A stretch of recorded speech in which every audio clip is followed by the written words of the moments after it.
আল্লাহ নবী তাই জানিয়ে দিলেন, হে আমার উম্মত, হে আমার উম্মতিরা, শোনো গো তোমাদের নবী আমি মুহাম্মদ রাসূল জানিয়ে দে আমার জীবনের শেষ কথা কি ছিল। নবী যখন দুনিয়া জমিন থেকে আখিরাতের রাস্তায় চলে যাচ্ছিলেন, আল্লাহ নবীর জবানের শেষ কথা ছিল সালাত সালাত সালাত, নামাজ নামাজ নামাজ। আর একটা কথা ছিল ইয়া রাব্বি হাবলি ইয়া উম্মতি ইয়া উম্মতি, আল্লাহ আমার উম্মত উম্মতিদের কি হবে উপায়। আর একটা কথা ছিল নামাজ নামাজ নামাজ। আল্লাহ নবী জানিয়ে দিলেন, যখন তোমরা নামাজে দাঁড়িয়ে যাবে মনে রেখে দিও একেবারে তোমাদের কুদরতি ভাবে আল্লাহ তোমাদের সামনে দাঁড়িয়ে আছে, তিনার সঙ্গে তোমরা কথা বলতে শুরু করে দিয়েছো। আলহামদুলিল্লাহি রাব্বিল আলামিন, সমস্ত প্রশংসা সেই রবের রব্বুল আলামিনের। এইভাবে তুমি যখন তিলাওয়াত করবে আল্লাহ পাক তোমার তিলাওয়াতের প্রত্যেকটা জবাবটা দিতে থাকবে। যতক্ষণ তিলাওয়াত করবে আল্লাহ পাকের সঙ্গে কথা হতে থাকবে।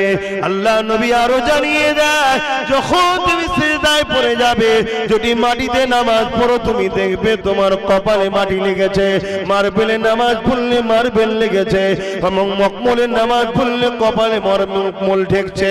কিন্তু আমার আল্লাহ জানিয়ে দিলেন হাদিসে কুরসিতে, নবী আমাদেরকে জানিয়ে দিয়েছে, হে আমার উম্মত উম্মতিরে, তোদের কপালটা আমার আল্লাহর কুদরতি কদমে পড়ে যায়।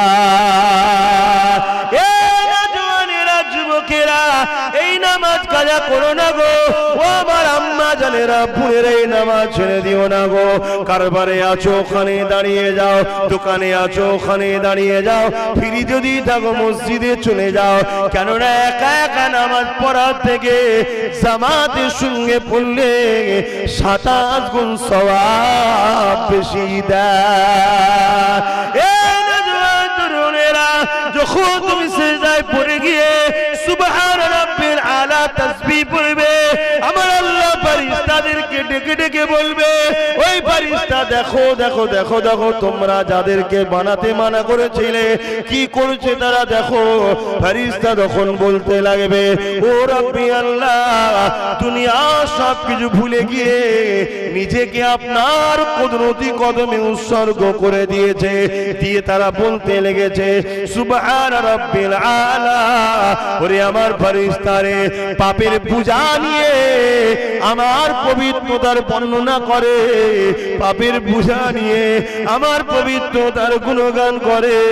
ওরে ফেরেশতারে, ও যদি আমার পবিত্রতার গুণগান দেয় আমি আল্লাহ কেন ওকে ছেড়ে দেবো? তোরা সাক্ষী থেকে যা, আমাকে যেমন ওরা বলেছে সব থেকে মহান পবিত্র আপনি, আমি আল্লাহ ওদের জীবনের পাপকে মাফ করে দিয়ে ওদেরকে পবিত্র বানিয়ে দিলাম। নত করো মালিকের কাছে মাথা। আল্লাহ নবী মদিনা নববী শরীফে বসে আছেন, এমন সময় একজন ইহুদি ধর্মগুরু এসে হাজির হয়ে যায়। আল্লাহ নবীর কাছে জানতে চাইলেন, ও আব্দুল্লাহর বেটা মুহাম্মদ সাল্লাল্লাহু আলাইহি ওয়াসাল্লাম, ইসলাম ধর্মে সবথেকে উত্তম কাজ কোনটা? আল্লাহ নবী বলেছিলেন, ইসলাম ধর্মে সবথেকে উত্তম কাজ হলো ক্ষুধার্ত ভুকাকে খানা খাওয়ানো। ইহুদি ধর্মগুরু বলছে, এটা তো আমাদেরও নবী উজায়ের বলেছে। আল্লাহ নবী বলছেন, উজায়ের তো আমার ভাই হয়, তিনিও তো ইসলামই প্রচার করেছে। জোরে বলুন সুবহানাল্লাহ। ইহুদি নবীর প্রেমে খেয়ে গেল, নবীর কাতারে দাঁড়িয়ে গেল। আর আজকে আমরা খানা তো খাওয়াই না, কোনো গরিব যদি একটু ভালো মন্দ খায় তার থেকে কিনে নিবার স্বপ্ন দেখি, অথচ বলি আমরা নবীর উম্মত। আল্লাহ নবী নূর নবী দয়া নবীর আদর্শ কেমন ছিল দেখুন। একদিন একটা রাস্তা দিয়ে একদল ইহুদি যাচ্ছে, তাদের ধর্মগুরু সাথে রয়েছে। ইমাম ইমাম ধর্মগুরু পর্যন্ত যাকে ফলো করা হয়। হঠাৎ করে ধর্মগুরুটা আফসোস করে বলতে লেগেছে, মনে হয় মুহাম্মাদের অনুসারীরা এই রাস্তা দিয়ে যায়নি। এই কথা শুনে সমস্ত ইহুদি শিষ্যগণ ধর্মগুরুকে জিজ্ঞাসা করে, কেন আপনি এ কথা বললেন, কি ব্যাপার, কি কারণে বলতে লেগেছেন? ওই সময় ইহুদি ধর্মগুরু বলে, এই যে রাস্তায় কত নোংরা পড়ে আছে দেখছো, মুহাম্মাদের অনুসারীদিগকে মুহাম্মদ এমন ভাবে শিক্ষা দিয়েছে, রাস্তায় যখন তোমরা যাবে মানুষের কষ্টদায়ক কোনো জিনিস দেখলে ওটাকে তুলে নির্জনে ফেলে দেবে, এটাও একটা ইবাদত, এতো তুমি সওয়াব নেকি পাবে। যদি মুহাম্মাদের অনুসারী রাস্তা দিয়ে যেত তাহলে রাস্তা ক্লিন থাকতো, পরিষ্কার থাকতো, এই রাস্তায় নোংরা দেখা যেত না। তাই আমি নোংরা দেখে বুঝতে পেরেছি এই রাস্তাতে মুহাম্মাদের অনুসারী যায় না।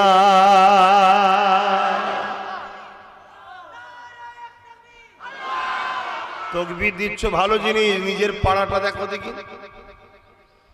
মুসলমান পাড়া দেখলে বোঝা যায়, কেন মুসলমান পাড়া মানেই নোংরা। মাফ করবেন গায়ে লাগলে, আমার কিছু করার নেই, সত্য কথাটা বলছি। অথচ সেদিন বলতো যে মুসলমান যায় না তাই রাস্তা নোংরা, আর এখন নোংরা দেখলেই ধরা যাবে এটা মুসলমান পাড়া। তাহলে আমরা নবীকে মানছি, আর যখন মানিনি আমরা মরবো, তো আফসোস করার কি আছে? আসেন, আমি যে কথা বলছিলাম, আল্লাহ নবীর আদর্শে জীবন গড়ুন। নবী আমার একদিন রাস্তা দিয়ে যায়, এমন সময় দেখতে পায় এ যুবকের রাস্তা ধারে নোংরা পড়ে আছে, নবী সাহাবারা পিছনে রয়েছে। আল্লাহ নবী নিজে হাতে করে সেগুলোকে পরিষ্কার করতে লেগেছে। সাহাবা হুজুররা গিয়ে এসে শিক্ষা নিতে লেগেছে। এই দেখে নবীকে দেখে সাহাবারা শিখেছে, সেই কিতাব আজও আমাদের কাছে রয়ে গেছে। এ নওজওয়ানেরা, রাস্তায় মানুষের যাতায়াতের জন্য সুব্যবস্থা করে দিবার নাম ইসলাম। এত ইবাদত, এত নেকি আছে, সওয়াব আছে। তাহলে চিন্তা করে দেখুন, ওই রাস্তায় তো মুসলমানও যাবে, অমুসলিমও যাবে, তথাপিও তুমি যখন ক্লিন রাখবে, পরিষ্কার রাখবে, মানুষের যাতায়াতের সুবিধা হবে, আল্লাহ খুশি হয়ে যাবে। তাহলে সেই আল্লাহর সৃষ্টি মানুষকে যদি তুমি ভালোবাসো, আল্লাহ কতটা না খুশি হবে। এই ব্যাপারে নবী সাহাবাদিগকে একটা আলোচনা করেছিলেন। ওই আলোচনাটা আমি আপনাদের কাছে করি, শোনে। আল্লাহ পাক কিয়ামত যেদিন করবে, ময়দানে মাশর বিচারের দিন যেদিন করবে, ওই দিনে আল্লাহ পাক সবাইকে তো উঠাবে। সুম্মা নুফিকা উখরা ফাইযা হুম কিয়ামুন ইয়ানসিরুন, সবাইকে আবার তুলবে। যেমন নাগল দিলে জমিন থেকে আলো উঠতে থাকে, ওইভাবে জমিন থেকে মানুষ উঠবে। যে কোনো ধর্মের হোক না কেন, যেভাবেই মরণ হোক না কেন, কবর দিক, পুড়িয়ে দিক, বাঘের পেটে যাক, আর বোমে ক্রাশ হয়ে যাক, যা প্লেনে ক্রাশ হয়ে যাক, যেভাবেই যাক না কেন, প্রতিটা মানুষের শেষ কিন্তু মাটির তলাতেই হবে। ওই মাটির জমিন থেকে আল্লাহ পাক সবাইকে উঠাবে। ওই দিনে একজন বান্দাকে আল্লাহ ডাকবে, ওরে আমার বান্দারে, দাস রে, হিসাবটা আমাকে দে।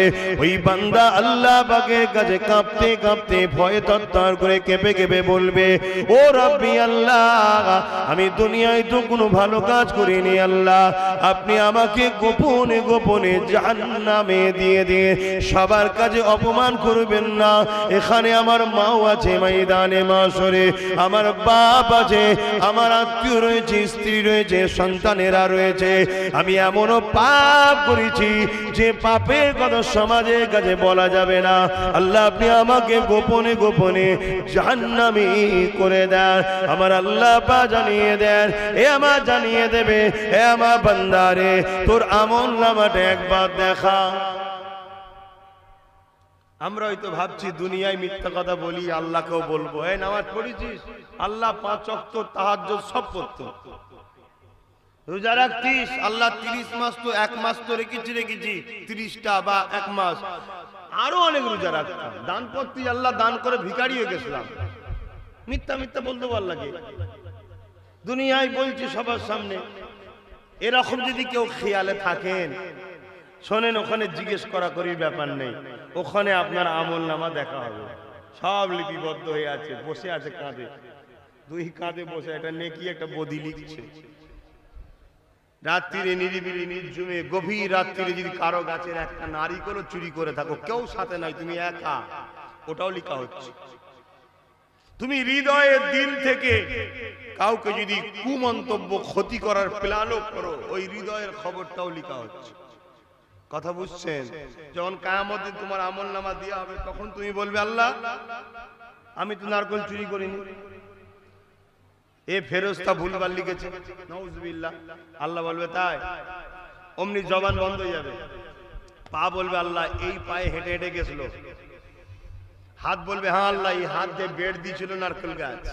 কথা বুঝছেন না? বোঝেন না? বাঁশ শিকড় কি বলে, বাঁশের গুঁতা দিয়ে ফেলেছিল। তোমার শরীর তখন সেদিন সাক্ষী দেবে। তুমি কি ভাবছো?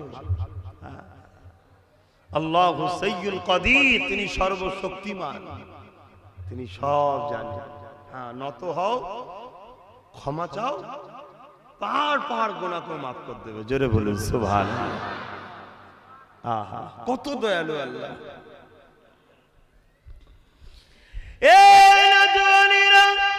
আল্লাহ নবী সাহাবাদিওকে বলেছেন, ওরে আমার উম্মত উম্মতিরা, অন্যায় করার পরে তওবা করতে ভুলে যাস না। আমি নবী বেগুনাহ মাসুম, আমি দৈনিক 70 বার করে তওবা করতাম, তোরা তওবা করতে ভুলে যাবি না। যদি অন্যায় হয়ে যায় তওবা করে নে, মাথাটা নত করে দিয়ে রব্বি রব্বি রব্বি করে চোখের পানি ফেলে আল্লাহ পাকের কাছে কাজ। চোখের কোনা দিয়ে যদি সামান্য মাছের মাথার মতো ক্ষুদ্র পানি বার করতে পারি, ওরে আমার উম্মত উম্মতি রে, আমার আল্লাহ এত দয়ালু, তোর এই সামান্য পানির বিনিময়ে তোর জীবনে যত গুনাহ আছে আল্লাহ পাক মাফ করে দেবে। যদি কাঁদতে নাও পারিস, চোখ দিয়ে পানি যদি না বেরোয়, কান্নার মতো মুখটা করে নে। একজন বান্দা দেখে যেন বলতে পারে ওই বান্দাটা তার আল্লাহ পাকের কাছে কাঁদছে, ওই বান্দিটা তার রবের কাছে কাঁদছে, ওই বান্দাটা তার খালেকের কাছে কাঁদছে, ওই বান্দিটা তার স্রষ্টার কাছে কাঁদছে। কান্নার মতো মুখটা করলে ওরে আমার উম্মত উম্মতি রে, আমার আল্লাহ এত দয়ালু, এতই দয়ালু, রহমান রহিম গফুর গফফার সত্তার, তিনি তোমাদের জীবনের গুনাহকে মাফ করে দিয়ে কান্নাওয়ালাদের সঙ্গে শামিল করে দিয়ে তিনি তিনার জান্নাতি বানিয়ে দেবে। আল্লাহ কোরআনের মধ্যে বলেন, আল্লাহ সূরা রহমানের মধ্যে জানার বলে, মান খাফা মাকাম রাব্বিহি জান্নাতা। ওরে আমার বান্দা বান্দি রে, আমি আল্লাহ আমাকে যারা ভয় করবি, আমি তোদেরকে একটা নয় দুটো জান্নাত দিয়ে দেব। তাই জীবনে কোনোদিন যদি পাপ কাজ করতে গিয়ে আল্লাহর কথা মনে পড়েছে, ভয়ে যদি ফিরে আসেন, আল্লাহকে সাক্ষী রেখে বলি, এই জিন্দেগি যদি তোমার জীবনে কখনো ঘটে থাকে, চিন্তা করো না, আল্লাহ তোমাকে জান্নাতি বানিয়ে দেবে। ভয় করো আল্লাহকে, তিনি সব জানেন, সব দেখছে। আমি তো কখনো কখনো ভাবি, মালিক আমি এত বড় পাপী, এত গুনাহগার, এত বড় বদমাইশ, আমার মতো বদমাইশ পৃথিবীতে মনে হয় দুটো নাই। তারপরেও তুমি আমায় কত ভালোবাসো। আমি যেখানে যাই হাজার হাজার মানুষকে তুমি আমার সামনে বসিয়ে দাও। তুমি আমাকে সম্মান দিয়েছো, গাড়ি দিয়েছো, বাড়ি দিয়েছো, পীরের ঘরে জন্ম দিয়েছো, কত ভালোবাসো তুমি, কিন্তু আমি তোমার কাজ করতে পারি না, তারপরেও তুমি আমায় ভালোবাসো। চিন্তা করে দেখেন তো কত দয়ালু। ভাবছেন আমরা জীবনে এমনও পাপ করেছি, মা জানলে ছেলে বলে ডাকবে না, তাড়িয়ে দেবে, বাপ জানলে ঘর থেকে বার করে দেবে, স্ত্রী জানলে পালিয়ে যাবে, এই তোর সাথে ঘর করবো না। আর স্ত্রীও এমন পাপ করেছে, স্বামী জানলে ছেড়ে দেবে। তথাপি আল্লাহ সব জানে, তিনি সব চেপে রেখেছে, শুধু বলছে বান্দা তওবা কর, ফিরিয়ে আর করিস না, হয়ে গেছে, ফিরে হয়ে গেছে ফিরে আয়, হয়ে গেছে ফিরে আয়। কিন্তু আমরা হাই রে হাই, কিসের নেশায় এখনো ঘুরে বেড়াচ্ছে আল্লাহ জানে। আল্লাহ তুমি আমাকে এবং আমাদেরকে হেদায়েত করো, বলুন আমিন। তুমি আমাকে ও আমাদেরকে নামাজির মতো নামাজি বানাও, বলুন আমিন। নামাজির মতো নামাজি। কি নামাজ! যারা বুঝবে নামাজের মজা তারা কখনো নামাজ কাজা করবে না। কেন? নামাজে যখন আমরা দাঁড়াই একেবারে সামনাসামনি একদম কাছে আল্লাহর সঙ্গে কথা হয়, জোরে বলেন সুবহানাল্লাহ। মুসা সাল্লামকে আল্লাহ বলেছিলেন, মুসা তুমি কোথায় আর আমি কোথায়? মুসা সাল্লাম আল্লাহকে জিজ্ঞেস করেছিলেন, আল্লাহ। মুসা সাল্লাম খুব জেদি নবী ছিলেন, মানে জেদি বলতে হকের ওপরে, না হক করে না, নাউজুবিল্লাহ। নবীদের কোনো পাপ নেই, ওনারা বেগুনা মাসুম, জোরে বলুন সুবহানাল্লাহ। বাচ্চারা মাসুম নয়, বাচ্চারা মাসুম নয়, বেগুনা। আর নবীরা হলেন বেগুনা মাসুম, অর্থাৎ গুনার পার্টসই নেই, জোরে বলুন সুবহানাল্লাহ। বাচ্চাদের গুনার পার্টস আছে, 10 বছর বা 12 বছর পরে যদি ভুল করে তখন সেখানে দাগ হবে। আর নবীদের ওই পার্টসটাই নেই। কথা বুঝে, একটা পার্টস ছাড়া, পাপের পার্টস ছাড়া নবীদেরকে আল্লাহ তৈরি করেছে, তাই তেনারা হলো মাসুম, বেগুনা মাসুম। মুসা সাল্লাম খুব কতটা ভালোবাসা থাকলে এটা হয় অবশ্যই। কত আল্লাহর কাছে তারা যখন কান্ত আল্লাহর ভয়ে। ইব্রাহিম আলাইহিস সালাম একদিন রাতের মধ্যে আছে, পুরো শরীর থরথর করে কাঁপছে, মানে বোঝা যাচ্ছে যে হুজুর এইভাবে কাঁপছে। হুজুর কেন? আল্লাহর ভয়ে। অথচ তাদের সঙ্গে আল্লাহর সম্পর্কটা কেমন শুনলে অবাক হয়ে যাবে, যে একটা খালেক, একটা সৃষ্টিকর্তার সাথে একটা সৃষ্টির কতটা গভীর সম্পর্ক। তথাপিও তারা যখন আল্লাহর কাহার নামের কথা ভাবতেন, কিয়ামতের দিন যেটা হবে, তখন তিনারা কাঁপতেন ভয়। কিন্তু আমাদের ছেলেদের কাছে যখন কোরআন বলা হয় ছেলেরা হাসে, আল্লাহর কথা বলা হয় ছেলেরা হাসে। হায় হায় হায়, আমাদের কি অবস্থা, আমরা কোথায় চলে গেলাম? এর কারণ কিন্তু দুটো। একটা হলো ওই বললাম নবীর আদব আর নবীর প্রেম কমেছে, তাই ঈমানের হ্রাস হচ্ছে। আর একটা হলো বড় প্ল্যান করে ইসলামের দুশমনরা আমাদের করে হারাম খাওয়াচ্ছে। আমরা খাচ্ছি বিস্কুট, লেখা আছে যা পদ্ধতি সব হারাম, এই হালাল, কিন্তু ওর মধ্যে একটা সুট ভাবে হারাম ঢুকিয়ে দিচ্ছে, যাতে করে ওরা জানে এই খাদ্যটা খেলে ওদের হারামে ক্ষতি হবে। তাই আমাদের অন্তর পরিষ্কার নাই। আর এই হারাম থেকে অন্তরকে পরিষ্কার করার যে রাস্তা, ওই রাস্তা আমরা বন্ধ করে দিয়েছি।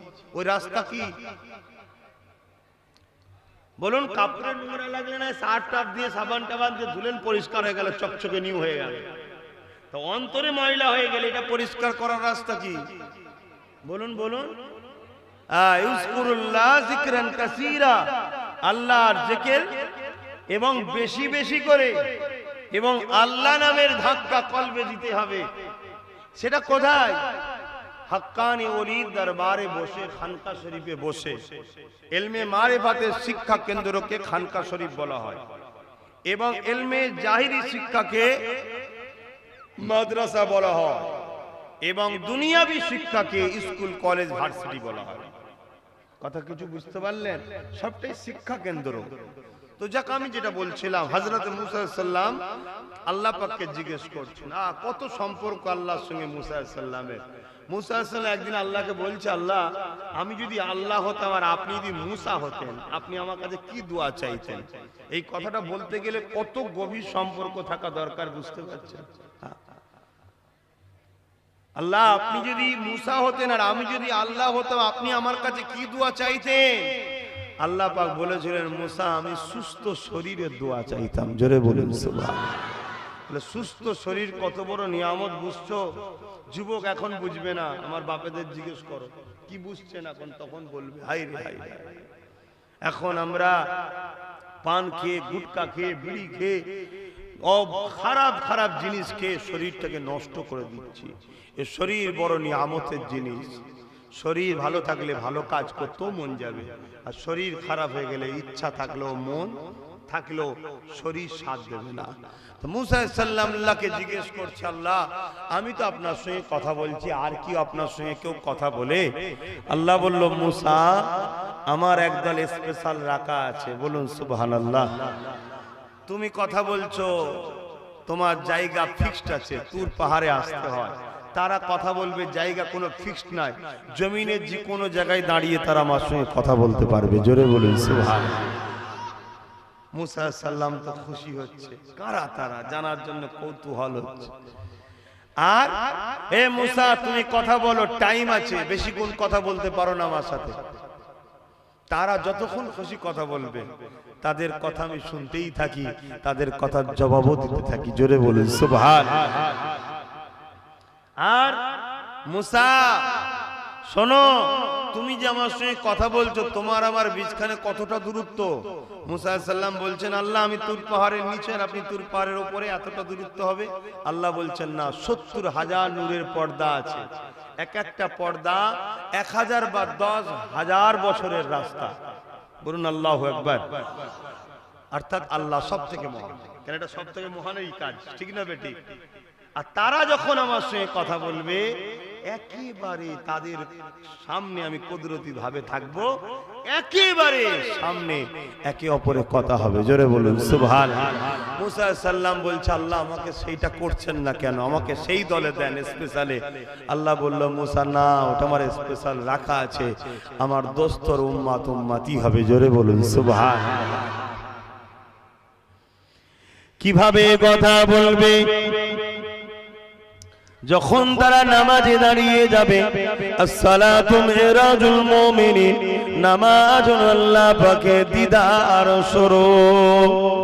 আল্লাহ নবী তাই জানিয়ে দিলেন, হে আমার উম্মত, হে আমার উম্মতিরা, শোনো গো, তোমাদের নবী আমি মুহাম্মদ রাসূল জানিয়ে দে, আমার জীবনের শেষ কথা কি ছিল। নবী যখন দুনিয়া জমিন থেকে আখিরাতের রাস্তায় চলে যাচ্ছিলেন, আল্লাহ নবীর জবানে শেষ কথা ছিল সালাত সালাত সালাত, নামাজ নামাজ নামাজ। আর একটা কথা ছিল, ইয়া রাব্বি হাবলি ইয়া উম্মতি ইয়া উম্মতি, আল্লাহ আমার উম্মত উম্মতিদের কি হবে উপায়। আর একটা কথা ছিল, নামাজ নামাজ নামাজ। আল্লাহ নবী জানিয়ে দিলেন, যখন তোমরা নামাজে দাঁড়িয়ে যাবে, মনে রেখে দিও, একেবারে তোমাদের কুদরতি ভাবে আল্লাহ তোমাদের সামনে দাঁড়িয়ে আছে, তিনার সঙ্গে তোমরা কথা বলতে শুরু করে দিয়েছো। আলহামদুলিল্লাহ রাব্বিল আলামিন, সমস্ত প্রশংসা সেই রবের, রব্বুল আলামিনের। এইভাবে তুমি যখন তিলাওয়াত করবে, আল্লাহ পাক তোমার তিলাওয়াতের প্রত্যেকটা জবাবটা দিতে থাকবে। যতক্ষণ তিলাওয়াত করবে, আল্লাহ পাকের সঙ্গে কথা হতে থাকবে। আল্লাহ নবী আরো জানিয়ে দেয়, যখন তুমি সিজদায় পড়ে যাবে, যদি মাটিতে নামাজ পড়ো, তুমি দেখবে তোমার কপালে মাটি লেগেছে, মার্বেলে নামাজ পড়লে মার্বেল লেগেছে, এবং মকমলের নামাজ পড়লে কপালে মকমল ঠেকছে। কিন্তু আমার আল্লাহ জানিয়ে দিলেন হাদিসে কুরসিতে, নবী আমাদেরকে জানিয়ে দিয়েছে, হে আমার উম্মত উম্মতি রে, তোদের কপালটা আমার আল্লাহর কুদরতি কদমে পড়ে যায়। যুবকেরা, এই নামাজ কাজা করো না গো, ও আমার আম্মা জানেরা, বোনেরা, এই নামাজ ছেড়ে দিও না গো। কারবারে আছো ওখানে দাঁড়িয়ে যাও, দোকানে আছো ওখানে দাঁড়িয়ে যাও, ফিরি যদি থাকো মসজিদে চলে যাও। কেননা একা একা নামাজ পড়ার থেকে জামাতের সঙ্গে পড়লে 27 গুণ সওয়াব বেশি দেয়। যখন তুমি সিজদায় পড়ে গিয়ে সুবহান রাব্বিল আলা তাসবিহ পড়বে, আমার আল্লাহ ফেরেশতাদেরকে ডেকে ডেকে বলবে, ওই ফারিস্তা দেখো দেখো দেখো দেখো, তোমরা যাদেরকে বানাতে মানা করেছিলে কি করছে তারা দেখো। ফারিস্তা তখন বলতে লাগবে, ও রাব্বি আল্লাহ, দুনিয়া সব কিছু ভুলে গিয়ে নিজেকে আপনার কুদরতি কদমে উৎসর্গ করে দিয়েছে। দিয়ে তারা বলতে লেগেছে, সুবহান রাব্বিল আলা। ওরে আমার ফারিস্তারে, পাপের পূজা নিয়ে আমার পবিত্রতার বর্ণনা করে, পাপের পূজা নিয়ে আমার পবিত্রতার গুণগান করে। ওরে ফারিস্তারে, ও যদি আমার পবিত্রতার গুণগান দেয়, আমি আল্লাহ কেন ওকে ছেড়ে দেবো? তোরা সাক্ষী থেকে যা, আমাকে যেমন ওরা বলেছে সব থেকে মহান পবিত্র আপনি, আমি আল্লাহ ওদের জীবনের পাপকে মাফ করে দিয়ে ওদেরকে পবিত্র বানিয়ে দিলাম। নত করো মালিকের কাছে মাথা। দুনিয়ার প্রভুদের কাছে মাথা নত করার জন্য এক পা হয়ে আছে কিছু মাল পানি পাওয়ার জন্য। যে মালিক তোমাকে এখনো নিঃশ্বাস চালাচ্ছে, এই যে বসে আছো, কার দয়ায় চলছে? কে দিচ্ছে এটা? এখানে একটা ফেরেশতা সিস্টেম করা আছে জানো, যখনই তুমি টানো অমনি কানেকশন করে আল্লাহর সাথে। আল্লাহ টেনেছে, রুখে দেবো, ছেড়ে দে, আবার ছেড়ে দে। আবার যখন ছাড়ো, আল্লাহ বলে, আল্লাহ ওই ফেরেশতা বলে, আল্লাহ ছেড়ে দিয়েছে, টানতে দেবো না। আল্লাহ বলে থাক। এইভাবে কন্টিনিউ প্রত্যেকটা সিস্টেমে নিঃশ্বাস টানাতে কানেকশন চলছে। যখনই তোমাকে আল্লাহ বলে দেবে অমনি ব্যাস ব্লক হয়ে গেল। আর কার দয়া এটা চলে? সেই আল্লাহকে ধরো, তিনাকে ভালোবাসো, তিনাকে মহব্বত করো। আর তিনি যেটা বলেছে মোহাম্মদ রসুলকে অনুসরণ করতে, মোহাম্মদ রসুলকে ফলো করতে, কিভাবে মোহাম্মদ রসুল আল্লাহর দাসত্ব করেছে সেইভাবে করো। পৃথিবীর বুকে সব থেকে দুনিয়া শুরু থেকে নিয়ে শেষ মানুষ পর্যন্ত এবং ফেরেশতা কুল সহ আল্লাহর সৃষ্টির মধ্যে মুহাম্মদ রাসূলের মতো আল্লাহর দাসত্ব দ্বিতীয় কেউ করতে পারেনি। জোরে বলুন সুবহানাল্লাহ। তাই সব থেকে সম্মান হলো মুহাম্মদ রাসূল। কেন? এখানে টাকা থাকলে সম্মান পাওয়া যায় না, পদ বড় থাকলে সম্মান পাওয়া যায় না। আল্লাহর কাছে সম্মানীয় সে তত যে যত বেশি আল্লাহর দাসত্ব করে, আল্লাহর কাছে তার সম্মান তত বেশি। জোরে বলুন সুবহানাল্লাহ। বুঝতে পাচ্ছেন তো নাকি? আল্লাহর দাসত্ব করেন, আল্লাহর দাসত্ব করেন। আলেমের মাকাম কে দিয়েছে আপনি জানেন? জানেন কিয়ামতের দিন আল্লাহ আলেমদের ব্যাপারে কি ঘোষণা দেবে?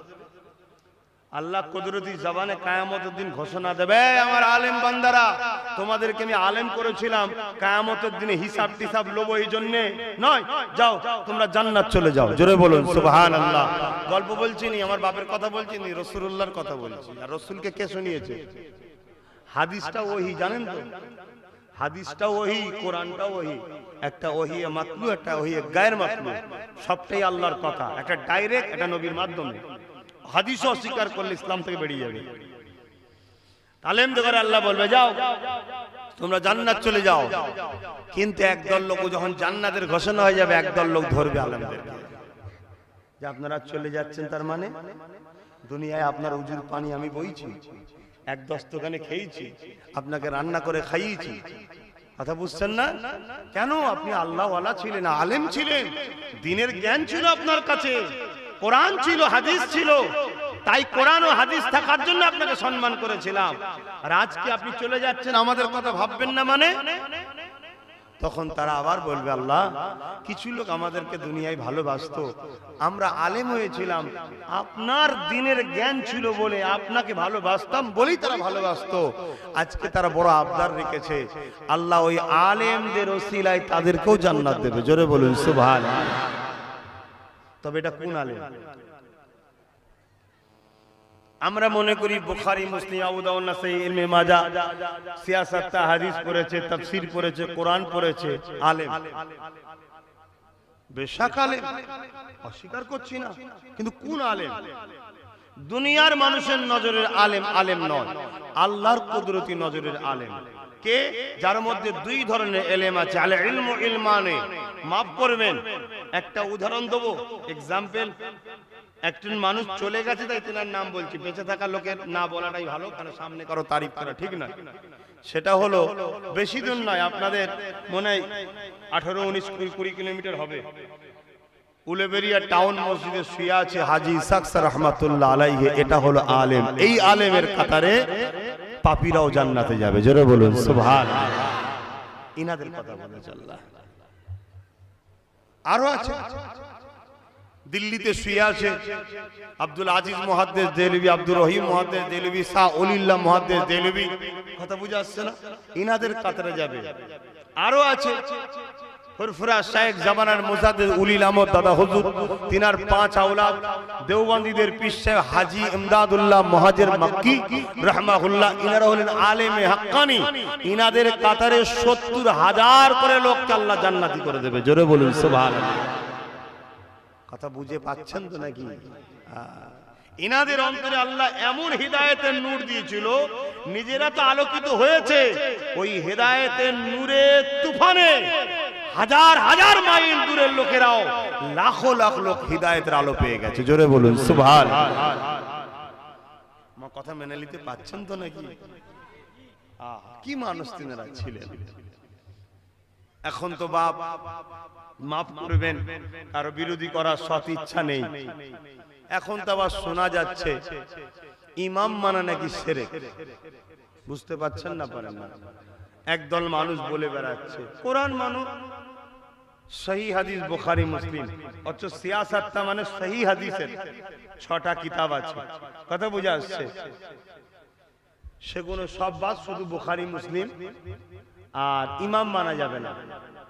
কিন্তু আমি যতটুকু জানি আমাদের মধ্যে কিছু জুজিয়াত মাসলা নিয়ে একে অপরের মধ্যে ইখতিলাফ আছে। কথা জুজিয়াত বোঝেন তো নাকি? সব আম মানুষের সামনে বলাও তো মুশকিল। জুজিয়াত মাসলা রে বাবা, ছোটখাটো মসলা নিয়ে মসজিদের দরজা আজান দেবেন না মসজিদের ভেতর আজান দেবেন না মেম্বার আজান দেবেন, আজানলে ইখতিলাফ নেই, কোন জায়গায় দাঁড়িয়ে দেবেন এই নিয়ে ছোটখাটো একটু সমস্যা আছে। সালাম দিয়ে কোনো ইখতিলাফ নেই, কারণ কোরআনের হুকুম দাঁড়িয়ে দেবো না বসে দেবো, এই একটু ইখতিলাফ আছে। কথা বুঝে আসছে না? নাই কবর জিয়ারত নিয়ে কারো ইখতিলাফ নেই, কবরবাসীর দিকে ঘুরে থাকবো না কাবার দিকে ঘুরে থাকবো, এই ইখতিলাফ আছে। কথা বুঝে আসছে না? নাই তো এইরকম ছোট ছোট কিছু ইখতিলাফ আমাদের মধ্যে আছে, অস্বীকার করছি না। কিন্তু এশিয়া মহাদেশে বা ভারতবর্ষে আমরা নাম করা কয়েকটা দল আছে, হাজার হাজার বছর ধরে চলে আসছে। যেমন আমাদের জানা মতে, যেটাকে সবকটাই কিন্তু আহলে সুন্নাত ওয়াল জামাতে, কিন্তু আমরা পরিচিত, কেউ বলে ফুরফুরা সিলসিলা, কেউ বলে দেওবন্দি সিলসিলা, কেউ বলে ব্রেলি সিলসিলা, কেউ বলে কি বলে জনপুরি সিলসিলা। অ্যাকচুয়ালি জায়গা স্থানের নাম এটা, কিন্তু ইনাদের আকীদা, মূল আকীদা আহলে সুন্নাত ওয়াল জামাত। কিন্তু আমাদের ছোট ছোট কিছু জুজিয়াত মাসলা নিয়ে ইখতিলাফ আছে, যে মাসলা কোনো ফরজও নয়, ওয়াজিবও নয়, সুন্নতে মুআক্কাদাও নয়। করলে সওয়াব, কেউ করে কেউ করে না। যে করে না তিনি বলে এটা করছো কেন, আর যে করে সে বলছে আমার ভালো লাগে আমি তাই করি, এই নিয়ে ঝগড়া। কিন্তু এই সব দলের লোকেরাই হাজার বছর ধরে কিন্তু ইমাম মেনে আসছে। আমাদের সবার ইমাম ইমামে আজম নোমান বিন সাবিত আবু হানিফা, জানেন তো নাকি?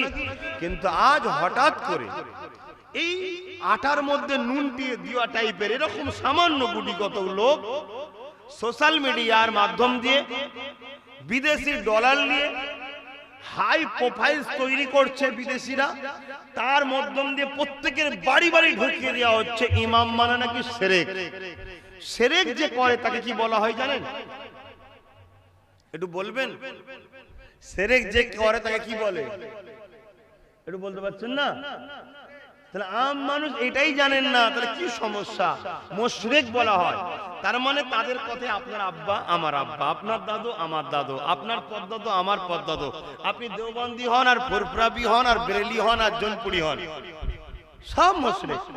আপনাদের পীর সাহেবরাও মুশরিক, আমাদেরও পীর সাহেবরা মুশরিক, দেওবন্দিরাও মুশরিক, বেরেলিরাও মুশরিক, জনপুরিরাও মুশরিক, ফুরফুরাওয়ালারাও মুশরিক।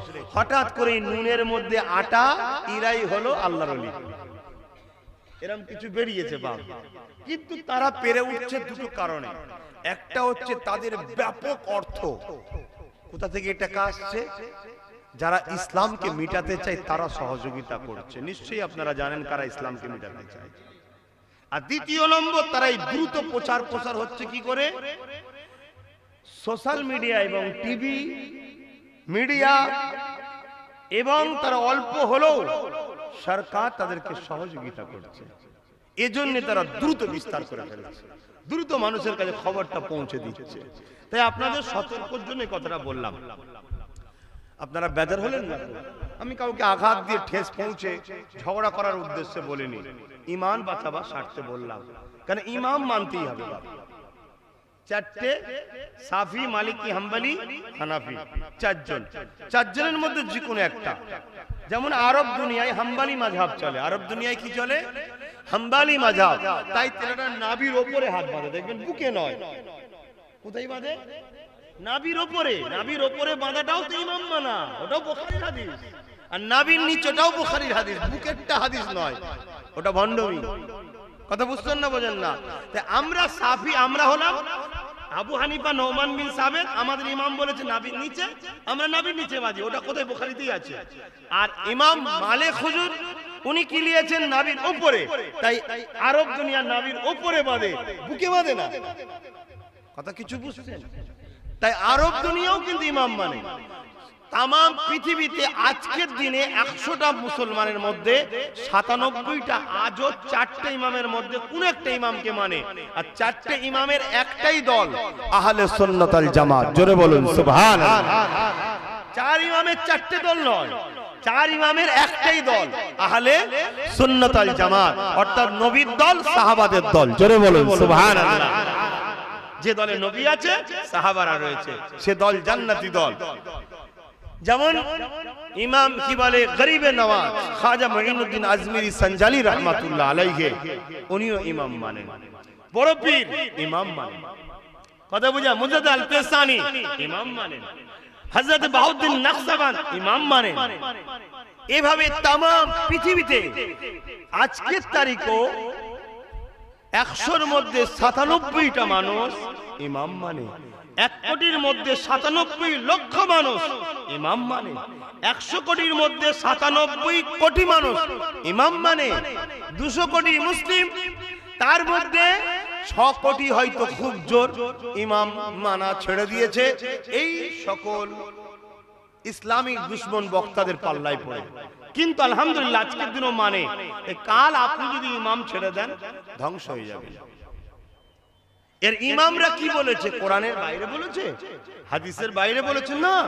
আজকে বলুন তো ভাই, আজকের দিনের মানুষের জ্ঞান বেশি না যারা সাহাবা হুজুর তাবেঈ থেকে শিখেছে তাদের জ্ঞান বেশি? বলুন বলুন। আজকের দিনে কেউ যদি বলে ইমাম মানা যাবে না, আপনি যদি তার কথাই ইমাম ছেড়ে দেন, তার মানে তাকে তো আপনি মানলেন, ঠিক না বেটি? তাকে মানছেন, সমস্যা নাই। আর যারা সাহাবী বা তাবেঈদের থেকে, সাহাবা বা তাবেঈদের থেকে ইলম অর্জন করেছে, তাদেরকে আমরা মানছি, তো অসুবিধা কোথায়? ধরুন আমি বললাম যে ইনাকে মানা যাবে না, আপনি এতদিন ইনাকে মেনে আসছেন, এখন আমার কথাই ছেড়ে দিলেন, তাহলে নিশ্চয়ই আমার কথাটা আপনি মেনে নিয়েছেন। এটাও তো মানা, এটাও তো মানা। কিন্তু আমরা সরল প্রাণ আম মানুষ, আমাদেরকে বোকা বানাবো। বলছি দিদি ভাবেন যে এটা করছে কেন? উদ্দেশ্য একটাই, আমাদেরকে যারা প্রকাশ্য কতল করতে চায়, তারা আমাদের থেকে একটা পাওয়ারকে সরাতে চাইছে। ওই পাওয়ারটা কিসের পাওয়ার? ঈমানের পাওয়ার। ঈমান। তা ঈমান কোথায় পাওয়া যাবে? আল্লাহ ওয়ালাদের কাছে গেলে। তারা আমাদেরকে আদব শিখায়, প্রেম শিখায়, আদর্শ শিখায়, আখলাক শিখায়। এই আখলাকওয়ালা, আদবওয়ালা মানুষ বানায়। কথা বুঝে আসছে? আজকে তো এত মানুষ রয়েছে, আমরা এত মানুষ রয়েছি, আমাদেরকে ভাবতে হবে। তো যাক, আমি একটুখানি ইমানের স্বার্থে, দ্বীনের স্বার্থে ভালোবাসি, যাতে একসাথে এক জায়গায় হলাম, আল্লাহ যেন একসাথে জান্নাতেও করে, বলুন আমিন। সেই স্বার্থে বললাম, বেঁচে থাকতে গেলে যেমন একটা মাছের পানির প্রয়োজন, বেঁচে থাকতে গেলে একটা মাছের যেমন পানির প্রয়োজন, তার থেকেও বেশি প্রয়োজন মুমিন মুমিনাদের ঈমানের প্রয়োজন। ঈমান ছাড়া কখনো আমরা ইজ্জতের রুটি, ইজ্জতের জিন্দেগি, ইজ্জত ভাবে বেঁচে থাকতে পারবো না। আমাদের ঈমান কচু পাতায় পানি দিয়া টাইপের হয়ে গেছে বলে আজ বেইজ্জতি হচ্ছে। আর যদি আমাদের ঈমান হযরতে মুজাদ্দিদ আলফে সানি হুজুরের মতো থাকতো, তাহলে হতভাগা আকবরের দিকে সবাই চলে গিয়েছিল, তথাপিও মুজাদ্দিদ আলফে সানিকে কিচ্ছু করতে পারে না, তারাই মিটেছে। মুজাদ্দিদ আলফে সানি আজও জিন্দা আছে, জোরে বলুন সুবহানাল্লাহ। আমাদের ঈমান যদি গরিবের নওয়াজ এবং তিনার খাদেম যারা সঙ্গী সাপোর্ট সাথী ছিল তিনাদের কারো মতো হতো, তাহলে পৃথ্বীরাজ চৌহান মিটেছে, গরিবের নওয়াজ মিটেনি, আমরাও মিটতাম না। আজকের জালিম মিটিয়ে তো আমরা মিটতাম না। আমাদের ঈমান বড় দুর্বল হয়ে গেছে।